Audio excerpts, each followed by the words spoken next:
And welcome to another episode of Hereford FC here on Vanilla FM. And today we're going to take a look at what happened with the transfer of January 2040. Wow, 2040. We are playing far into the future now. Now, there is a big spoiler on the screen right now. And I'll start with that because, yes, we have Robib Zugaj back in the squad. There was a chance to get him on loan with an option to buy, so I did exactly that. Robib Zugaj, if you don't know, is our sponsored Nugent from Patreon, which someone has very kindly sponsored.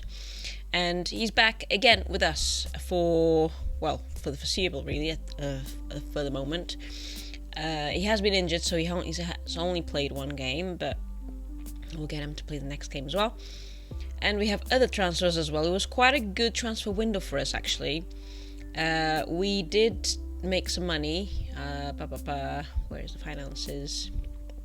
Losing a little bit again, but we did make some money from nice transfers. So we'll get into those, but I'll go back and I'll recap anything that I've sort of missed while I've been playing. I have a bit of a cold. Let me readjust my mic.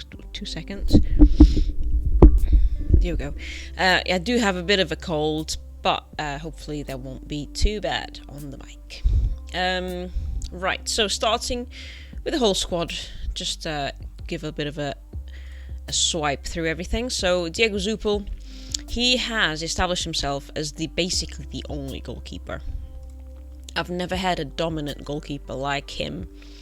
He's already played 24 games, which is nearly as much as he's played in the last full season. So he's played absolutely every single game except maybe 2. I can't remember how many games I've given this guy. 1 game, and he conceded a goal, and that's probably why I didn't play him again. This guy has only played 3 games for us. No, he's played 4, 5, 6 games for us, plus a few friendlies as well. So Guillermo, to be fair, he's quite happy being a backup goalkeeper. So, let's let him do that. But yeah, Diego really standing out this season. On the right side of the fence, no change. We still have Geronimo Cruz, which I can't imagine being replaced anytime soon, and joining us in the summer permanently, and probably retiring soon after that, is Ivan Fresneda. So I'm hoping he'll still come to us in June, or we could save ourselves some money if he retires in the summer, but we'll see. He's still very good though, so I don't really want him to retire. But yeah, we got him in the summer anyway, so no change there. Left side, you will see a brand new player here. I got 2 Norwegian players during the break. Hasgade is a defender, so we relegated Matthew Anderson to the under-21s because he's getting old. I'll show you Matthew Anderson. He's getting really old, and he's also a coach for us as well. So that we kind of kept him. Is he a coach or is he something else? I can't remember. He does 2 things for us. I'm pretty sure of that. Scout. He's a scout. So he's a scout, but as you can see, he's fallen off a cliff. But he's still mentoring the under-21s. We didn't manage to sell him, obviously, because he's also a member of the staff. So we replaced him with some much-needed fresh blood. Asgade, who came to us from Juventus. And yeah, he'll join us on the permanent deal next summer. From the same club, we also... not from the same club, not from Juventus, but he also was brought up in the same club. We have a defensive midfielder. So I think those 2 will be quite good friends eventually. This guy came through PSG and Bayern for 53,000. So we did also get a new defensive midfielder, which I'll show you who it replaced in a minute. But anyway, so for the left side of the fence, Asgade, and we still have Marco Ohana as well. So he's still around. Defense, my hand was forced. I didn't want to make this change, but actually it was for the better, I think. So we have a new player, a very, very good new player that we bought for a lot of money. Lucas, a German player from Borussia Dortmund. We triggered his release clause. As you can tell, I can now spend big money on players, which is why we had a very good transfer window. So yeah, so I was able to get this guy. I'll tell you how in a minute we were able to have the money to get this guy. But yeah, so we have a new central defender position, defender. So that's him there, because this is where the story starts to unfold. This guy decided to start accepting offers from other clubs. So we were like, well, you're forcing our hand. Therefore, rather than letting you leave on contract to another club, we started chipping. First of all, Man City came over with like an £18 million offer, and we were like, no, thanks very much. Then Borussia Dortmund was like, oh, how about $30 million? And we're like, how far can we push this? We ended up getting 67 million with an option for 87. So we rather than letting him go for free at the end of the year to, I can't remember which club made the offer, and he was like willing to accept it.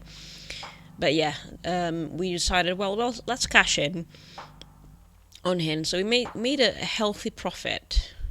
Bought him for 15, sold him for 70 million. I would say that's a healthy margin. And we also sold Julio Aguilar, who was trailing around in the under 21s and on loan, etc. So we ended up grabbing 12 million for him. So again, another healthy margin there. So there we go. So we got a little bit of money. I won't tell you the rest of the story just yet, but you can kind of see there that list. We had made a massive transfer. So we got enough money to get a new central defender to play on the same position as Velinov, who's still around for a while still. He's been around for ages. He's probably going to retire with us, I would assume.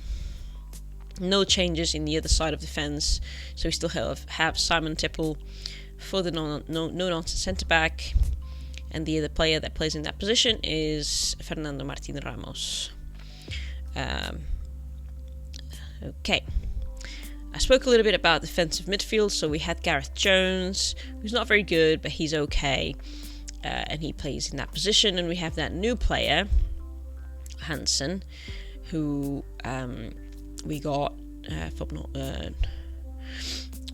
to be kind of friends with Asgate, I guess. That meant that we were planning to sell Bassene, who we've been trying to sell actually for 2 or 3 years now.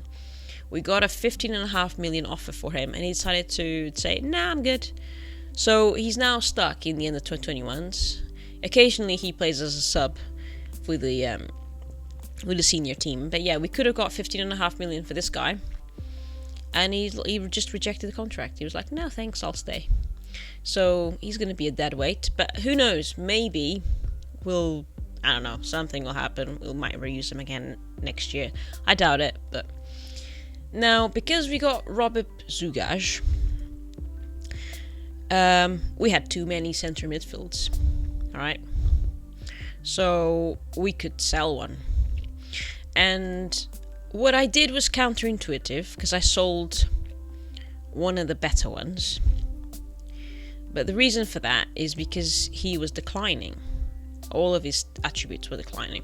You know, I'm very kind of fixated on these attributes, you know. I always let them rule my game. So, Antonio Pastore, all of these were kind of that had down arrows, you know, all the important ones. And he had actually fallen below. All the other guys have like at least 16 for their attributes. He has 15. So I was like, okay, I'm going to sell this guy. And we ended up making a huge amount of money, 94 million, which is 32 million more than we bought him for. And he wasn't really playing that much. To be fair, he did have a decent season, but I thought, well, if we sell this guy, get a bunch of money for him, that's how we got the money to buy this amazing and young central defender. So yeah, there was a little bit of gambling there, but we got a really good player for our defense out of that deal. The other players in midfield are Luigi Di Martino, who's 27. He's probably not going to improve that much. We still have one of our highlights is Ignacio Dominguez. He's probably arguably one of the better ones. And now he has Robip to play with, which will be fantastic. And a very, very good player who's heading towards retirement. Not yet, obviously, he's only 31. But he's a very good backup, Papa Camara. So he'll be around for a while. Attacking midfield, no changes. So from here on, there are no changes. Alejandro Lorenzo, still with us. No change there. We have Ben Hames on the other side of the right side of attack. On the left side, this guy's improving quite well, so I'm quite pleased with his progress. Vladimir Mikas. And then we have our star player, Kenny Lawless, who's, he has a fantastic team now to play with. But he kind of wants to go. We had an offer from somewhere, I can't remember who, for a lot of money. It was like over 100 million. But I was like, I'm not going to sell my best player. So we set a target of 190 million, and he agrees with it. But I haven't had any offers. Yeah, they go. FC Bayern. Valentino, Barcelona has been prowling. And then Wolves are interested, but they don't have the money. So, yeah. So that's our main striker, Valentino Torres. He's not scoring as much this year, which is why I'm giving the youngster a few more chances this year, and he's developing quite well. So yeah, just need to give him chances so he can keep on improving. And that is our whole squad. So we have a lot of players and some really exciting players too. I would say from here up, they are exciting.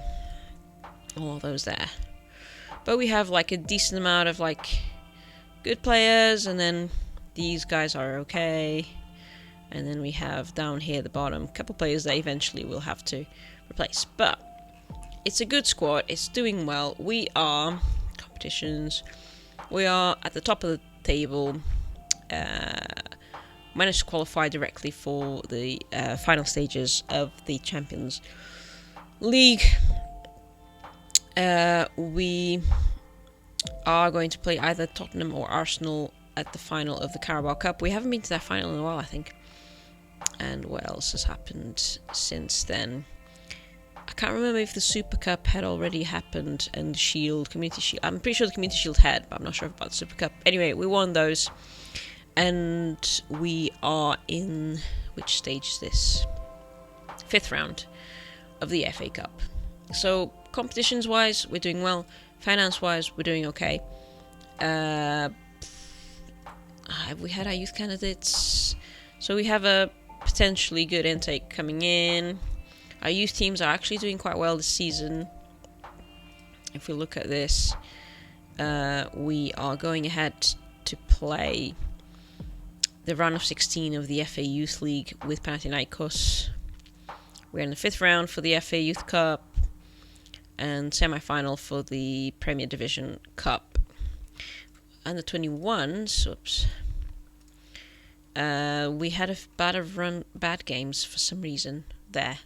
Don't know why, but yeah, we are doing okay. It's decent. It's not the best, but it's decent. We've unfortunately got kicked out of the 2nd round for the Bristol Street Motors, which that one actually gave us money, so it's a bit of a shame that they got kicked out. Anyway, dynamics, the changes didn't hurt us all that much. We still have a good group. We do have our best player that's just come in, a little bit isolated because I guess he's German. I don't know how many of the other players will have anything in common with him. Let's look at our nationalities actually. Spanish speaking, Bulgarian, Spanish speaking, Croatian, English, French, German, Israeli, Italian, 2 Norwegians, Romanian, Scottish, so English speaking, Senegal, Spanish speaking again, Turkish, English speaking again. So yeah, I don't think anyone else will speak German from this list. So that might be why he's struggling. And also, he's always played in Germany as well. So that might be why he's a bit more isolated than the others.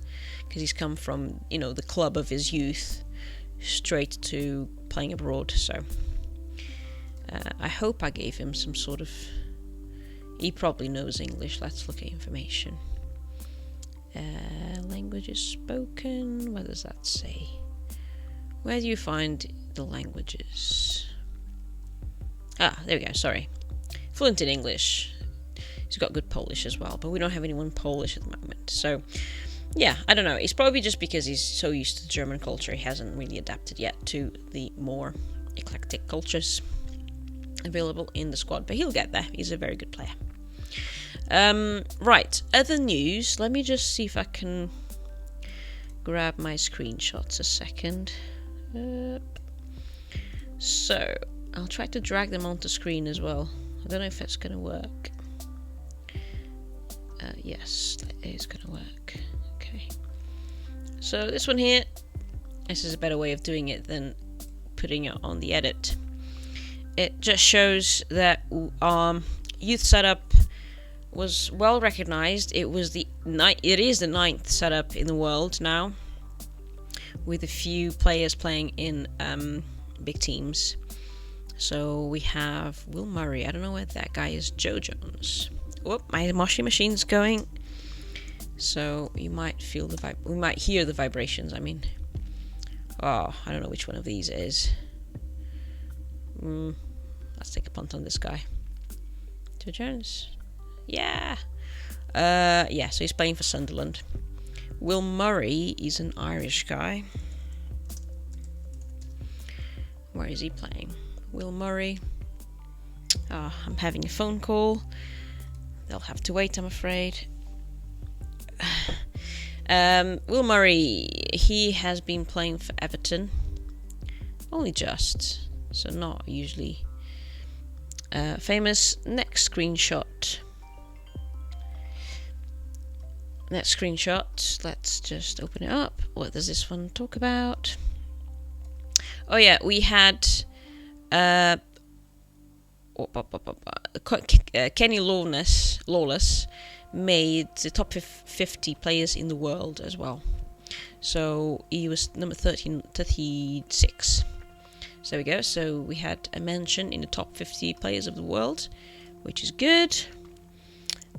What else is there?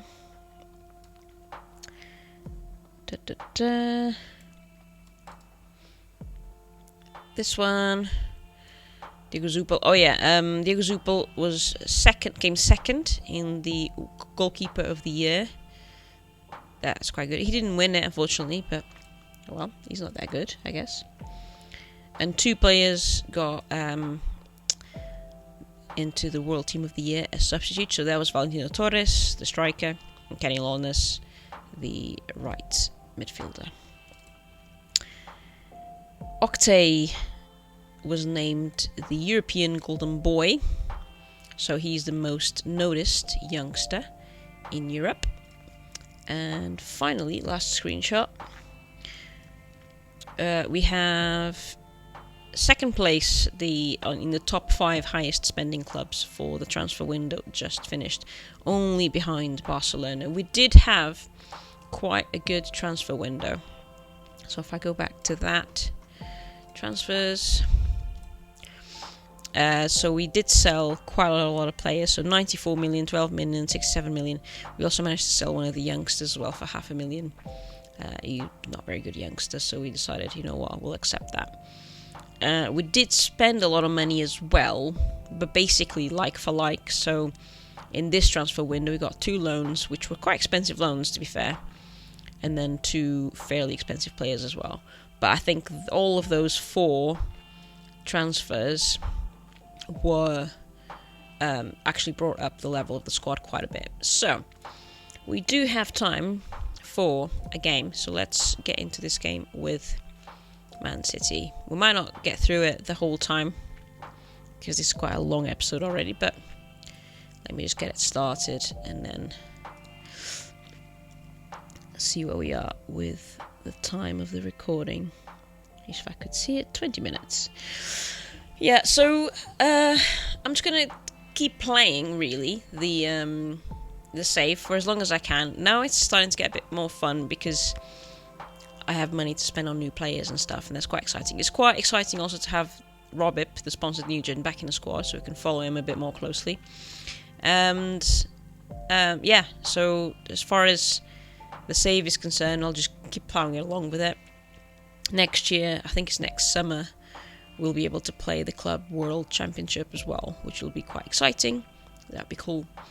But yeah, so just waiting for the new game to drop. So there should be a couple of months now for FM25 to drop, and then we can get stuck into that, and that will be good. But yes, thanks so much for watching until the end and supporting the channel. If you want to support the channel, there's plenty of Nugens you can come and sponsor on Patreon. So we'll just name first come, first served the best Nugens in the squad, either senior squad or the youth squads, depending on the subscription that you pay. And oh gosh, we need to do an emergency jiggling of the squad. There we go, that'll do. Yeah, so we'll do that, and that will help us to carry on and get into FM25, which I'm quite looking forward to. I've been doing a bit of prep for that as well, so can't wait for the beta to drop, and we can get stuck into that. Thanks so much for watching to the end, and I'll see you in the next one. Take care. Bye-bye.